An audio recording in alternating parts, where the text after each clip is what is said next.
Raj tube ஆலய தரிசன நேயர்களுக்கு வணக்கம். இப்ப நம்மளோட இணைஞ்சிருக்கிறது யாருன்னு பாத்தீங்கன்னா நையாண்டி சித்தர் காந்தி முருகேஸ்வரர் அவர்கள் தான். வணக்கம் சார். வணக்கம்.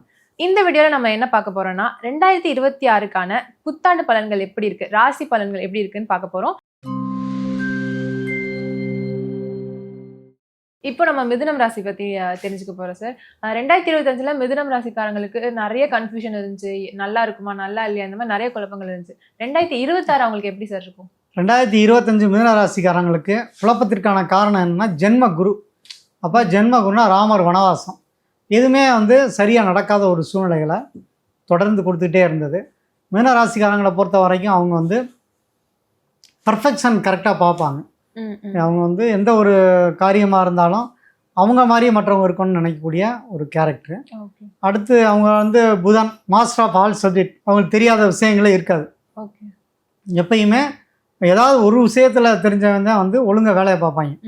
இந்த மாஸ்டர் ஆஃப் ஆல் சப்ஜெக்ட்னா நுனிப்புள் மேயறது. எதுனாலும் எனக்கு தெரியும், நான் கரெக்டாக பர்ஃபெக்டான ஆள், என்னை மாதிரி யார் இருக்க முடியாது, நான் படித்தவன், நான் அடுத்தவங்களை குறை சொல்லிக்கிட்டே இருப்பாங்க. அந்த மாதிரி ஒரு மாஸ்டர் ஆஃப் ஆல் சப்ஜெக்ட் மிதுன ராசிக்காரங்க. ஸோ அதனால் அவங்க கொஞ்சம் கவனமாக தான் இருக்கணும். ஏன்னா இந்த 2026 மே மாதம் குரு பயிற்சி வரைக்குமே ஜென்ம குரு தான் நடக்குது. அடுத்ததாக சனியும் பார்த்தீங்கன்னா அவங்களுக்கு தொழில் ஸ்தானத்தில் இருக்கார். அதனால் 10னா கர்மம். அப்போ இந்த 10ஆம் இடத்து சனி யாராவது பெரியவங்களுக்கு ஒரு கர்மத்தை செய்யக்கூடிய சூழ்நிலைகளை அது கொடுத்துரும்.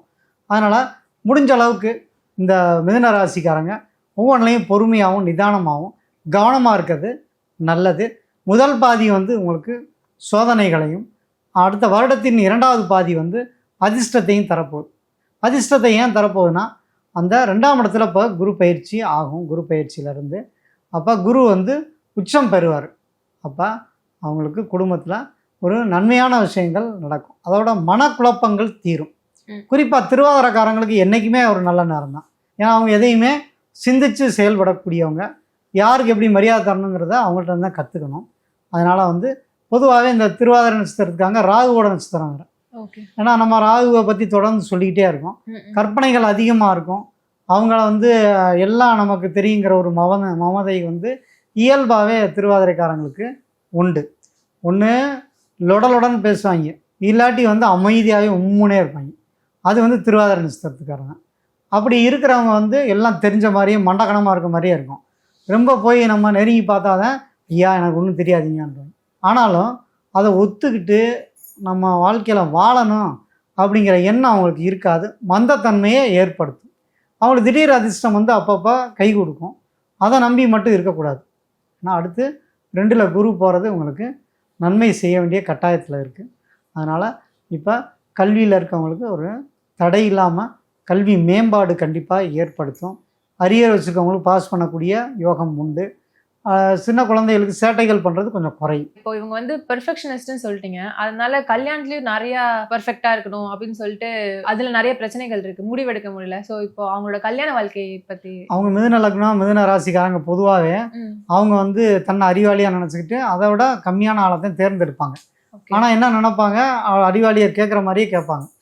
இந்த மாதிரி மிதுன லக்னம் மிதுன ராசிக்காரங்க தான் அந்த வளர்த்தியாக இருக்கணும், சிகப்பாக இருக்கணும், அதுக்கப்புறம் நல்லா படிச்சிருக்கணும், நல்ல வேலையில் இருக்கணும், 10 ரூபா சம்பளம் வாங்கணும், அப்படிலாம் எதிர்பார்ப்பாங்க. ஆனால் அதுக்கு ஆப்போசிட்டாக தான் நடக்கும். ஏன்னா அவங்களுக்கு 7ஆம் இடம்ங்கிறது பாதகாதிபதி. அப்போ கலத்தரஸ்தானம்ங்கிறது கெட்டு போயிருக்கும்.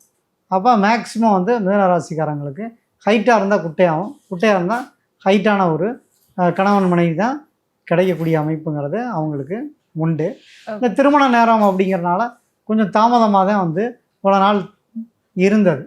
அதனால் இந்த முறை 2ல் குரு போகிறது பெரிய அளவில் கை கொடுக்கும். அவங்களுக்கு திடீர்னு திருமணம் கைகூடக்கூடிய நேரங்கிறது உண்டு. நல்லா படித்த வசதியான ஒரு கணவருங்கிறது மனைவிங்கிறது கண்டிப்பாக மிதுன ராசிக்காரங்களுக்கு நல்லா அமைய போகுது. அதனால அவங்க எதிர்பார்க்கலாம். இப்போ ஆல்ரெடி கல்யாணவங்க சண்டை அந்த மாதிரி பிரிஞ்சிருப்பாங்க. ஸோ இப்போ அந்த பிரச்சனைகள் நிறையா இருக்கவங்க, நம்மளால வாழவே முடியாதுன்னு பிரிஞ்சு போனவங்க நிறையா இருக்காங்க மிதுனத்தில். அவங்களுக்கெல்லாம் மறு திருமணம் நடக்கக்கூடிய வாய்ப்புங்கிறது கட்டாயம் உண்டு. அடுத்ததாக நம்ம நல்ல வரன் இல்லை அப்படின்னு நினைக்கிறவங்களுக்கு திடீர் நல்ல வரன் அமைஞ்சு நல்லா இருக்கும். நம்ம பிரியலாமா வேணாமா, டைவர்ஸ் பண்ணிடலாமான்னு நினச்சவங்களுக்கு இந்த முறை அப்படியெல்லாம் ஒரு சோதனைகள் இல்லாமல் கண்டிப்பாக ஒருத்தருக்கு ஒருத்தர் மனசு விட்டு பேசி குடும்பம் பெரும்பாலும் இணைந்து வாழக்கூடிய ஒரு சூழ்நிலைகள் கட்டாயம் உண்டு. கணவன் மீது கோபமாக இருந்தால் அந்த கோபம் குறையும், மனைவி மீது ஒரு மனசாக இருந்தால் அது மாறும். இப்போ வந்து ஒரு அந்யோன்யமான குடும்ப வாழ்க்கை நல்ல விஷயங்கள்லாம் கண்டிப்பாக நடக்கும். அது ஒரு 3 மாதத்துக்கு அப்புறம் தான் அது தொடங்கும். அதனால் அதுக்குரிய அறிகுறிகள் ஆரம்பத்திலே இருக்கும். கண்டிப்பாக நல்லா வருவாங்க. ஓகே சார், திருமண வாழ்க்கையை பற்றி நம்ம பேசிட்டோம். அடுத்தபடியாக வேலை வாய்ப்பு அப்புறம் சொந்த தொழில் ஆரம்பிக்கிறது பற்றி அது எப்படி சார் இருக்கும்? வேலை இல்லாதவங்களுக்கு திடீர்னு ஒரு நல்ல வேலை கிடச்சிரும். இவ்வளோ நாள் வந்து ரொம்ப கஷ்டமாக இருந்துச்சு. ஏன்னா ஜென்ம குருனால இந்த நாட்டை விட்டு போயிடுவோமா, நம்ம வந்து எங்கே போனாலும் நம்மளை துரத்தி விட்டுறாங்க, அப்போ நம்மளால் என்ன மிஸ்டேக் இருக்குது அப்படி இப்போ ஓரளவுக்கு ரியலைஸ் பண்ணியிருப்பாங்க. எப்பயுமே வந்து முதல்ல வந்து தன்னை மட்டுமே ஒரு மற்றவங்களாம் குறை சொல்கிறாங்கன்னு சொல்லிக்கிட்டே இருப்பாங்க. மற்றவங்களை குறை சொல்லிக்கிட்டே இருந்தோம்னா எல்லாரும் ஒதுங்கி ஓடிடுவாங்க. அப்புறமேட்டுக்கு தான் தெரியும் நம்ம மேலே தான் குறை இருக்குன்னு. அப்படி இவங்க கடந்த காலங்கள் வந்து தன்னை புரியாமல் இருந்தாங்க. இப்போ போன தடவை குரு பயிற்சினாலும் நல்லா புரிஞ்சிக்கக்கூடிய அமைப்பு உண்டு. இல்லைனாலும் இந்த 4 மாதத்துக்குள்ளே புரிஞ்சுக்குவாங்க. புரிஞ்சுக்கிட்டு நான் மக்களோட அடாப்ட் ஆகுவாங்க. அதனால் அவங்களுக்கு குறைகள் தீர்ந்து ஒரு நல்ல ஒரு பாசிட்டிவான விஷயங்கள்லாம் அவங்களுக்கே புரிஞ்சு அவங்க தன் குற்றத்தை ஒப்புக்கொண்டு நல்ல முறையில் ஒரு முன்னேற்றம் அடையக்கூடிய ஒரு குண மாற்றமே வரக்கூடிய நேரங்கிறது இப்போ ஒரு 2026 நடக்க போகுது. ஓகே சார், இப்போ வெளிநாட்டுக்கு போகிறதுக்கான வாய்ப்பெல்லாம் இருக்குமா சார்? வேலை வாய்ப்பில் வந்து நல்ல முறையில் ஒரு வேலை கிடைக்கும். ஆமாம். அப்போ குடும்பத்தோட ஒத்துமையாக இருந்து பிரிஞ்சு இருந்தவங்களுக்கெல்லாம் வந்து ஒரே ஊரில் டிரான்ஸ்ஃபர் கிடச்சி ஒரே இடத்துல குடும்பமாக இருந்து நல்ல முறையில் குடும்பம் நடத்தக்கூடிய வாய்ப்பு உண்டு. பொருளாதார முன்னேற்றம் இருக்கும். சொந்த தொழிலை பொறுத்த வரைக்கும் அவ்வளோ சிறப்பாக வந்து அமையாமல் இருந்தவங்களுக்கு இந்த முறை இண்டிவிஜுவலாக சொந்த தொழில் பண்ணக்கூடிய யோகம் உண்டு. பொதுவாக மீன ராசிக்காரங்களுக்கு பார்ட்னர் செட் ஆக மாட்டாங்க. அதனால் லைஃப் பார்ட்னராக இருந்தாலும் சரி, தொழில் பார்ட்னராக இருந்தாலும் ஏதாவது எகெயின்ஸ்டாகவே இருப்பாங்க. ஆனால் அதெல்லாம் இல்லாமல் ஒரு இண்டிவிஜுவலாக தொழில் தொடங்கி வெற்றி பெறக்கூடிய ஒரு நல்ல நேரம். ஏன்னா அடுத்து வரக்கூடிய கிரக பயிற்சிலாம் அவங்களுக்கு ரொம்ப சாதகமாக இருக்குது. ஆனால் கண்டிப்பாக உறுதியாக அவங்களுக்கு அப்படி ஒரு யோகம் இருக்குது. ஸோ இப்போ அடுத்தபடியாக வீட்டில் வந்து பெரியவங்களாம் இருக்காங்க, அவங்களுக்கு உடல்நிலை மாற்றம் குறைபாடெல்லாம் இல்லாமல் மாறுமா சார்? 10ஆம் இடத்துல சனி இருந்தால் கர்ம மனம்னு சொல்லுவாங்க. அப்படின்னா கர்ம மனம்னா யாராவது பெரியவங்களுக்கு ஏதாவது இழப்புகளை கொடுக்கக்கூடிய சூழ்நிலைகள் தான். அவங்க அப்பா அம்மா இருந்தாங்கன்னா, அவங்களோட தாத்தா பாட்டி இருந்தாங்கன்னா, அவங்களோட ஜாதகங்கள் வீக்காக இருந்துச்சுன்னா இவங்க வந்து கர்மம் பண்ணக்கூடிய சூழ்நிலை வரும். அதனால் வந்து ஒரு தொழில் ரீதியாக பிரிஞ்சிருக்காங்க அப்படின்னா ஒன்றும் பாதிப்பு வராது. அதனால் பெற்றவங்களுக்கு தூரமாக இருந்து ஏதாவது உதவிகள் ஒத்தாசைகள் பண்ணால் கண்டிப்பாக அவங்களுக்கு நல்ல முறையில் இருக்கும். 10ஆம் இடங்கிறது கல்மத்தை கழிக்கணும்பாங்க. அப்போ அப்பா அம்மாவை கவனிச்சா நல்ல தொழில் அமையும். அதெல்லாம் வந்து முதல் பாதியில் நம்ம கவனித்தோம்னா வருடத்தின் 2ஆம் பாதி வந்து உங்களுக்கு ரொம்ப பாசிட்டிவாக இருக்குது. நல்ல தொழில் அமையக்கூடிய வாய்ப்பு கட்டாயம் உண்டு. Okay sir. ஸோ இப்போ இவங்கெல்லாம் எந்த கோயில் போய் வழிபடலாம் சார்? மீன ராசிக்காரங்களுக்கு உகந்த கோயில் அப்படின்னு பார்த்தா தாய் மூகாம்பிகை வழிபடலாம், தாயாரை வழிபடலாம், ரொம்ப சிறப்பு. அதுக்கப்புறம் சந்திரனார் கோயில் போயிட்டு வர்றது ரொம்ப சிறப்பு. அது வந்து உங்களுக்கு பெரிய லெவலில் யூஸ்ஃபுல்லாக இருக்கும். நல்லா சந்திரன் தெய்வத்தை வழிபடுறது ரொம்ப நல்லது. அதுக்கப்புறம் கோயிலுக்கு நம்ம உறுதியாக ஏதாவது ஒரு பெரிய கோயில், பிரபலமான கோயில் போகலாம் அப்படின்னு பார்த்தீங்கன்னா அவங்க வந்து திருச்செந்தூர் முருகன் கோயிலுக்கு போயிட்டு வர்றது ரொம்ப சிறப்பு.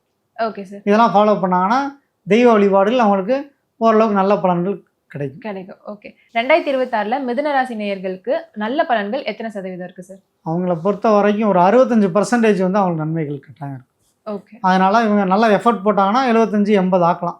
ஓகே. ஸோ அது மாதிரி அவங்க பார்த்துக்கிட்டாங்கன்னா நல்லது. 65% சொல்கிறீங்க, அப்போது பேலன்ஸ் 35%க்கு ஏதாவது பரிகாரம் இருக்கா சார்? கண்டிப்பாக அவங்க வந்து அந்த சனி கர்மஸ்தானத்தில் இருக்கிறனால தொழில் செய்கிற இடங்களில் அவங்கள்ட்ட அங்கே ஸ்வீப்பராக இருக்கவங்க அல்லது வந்து தனக்கு கீழே ஒர்க் பண்ணுறவங்களுக்கு ஏதாவது உடை தானங்கள் பண்ணுறது நல்லது. அட்லீஸ்ட்டு உணவு தானமாவது ஒரு மதியம் லஞ்ச் வாங்கி கொடுக்கலாம். உண்மையிலே பசியோடு இருக்கவங்களுக்கு உணவு, உடை வந்து இல்லாதவங்களுக்கு உடை வாங்கி கொடுக்கறது மிகப்பெரிய யோகத்தை கொடுக்கும். அந்த கஷ்டங்கள் தீர்ந்து 65% இன்னும் ஒரு 15-20% உயர்த்துறதுக்கு இதெல்லாம் கண்டிப்பாக யூஸ்ஃபுல்லாக இருக்கும். ஓகே சார், சிறப்பான தகவலுக்கு நன்றி.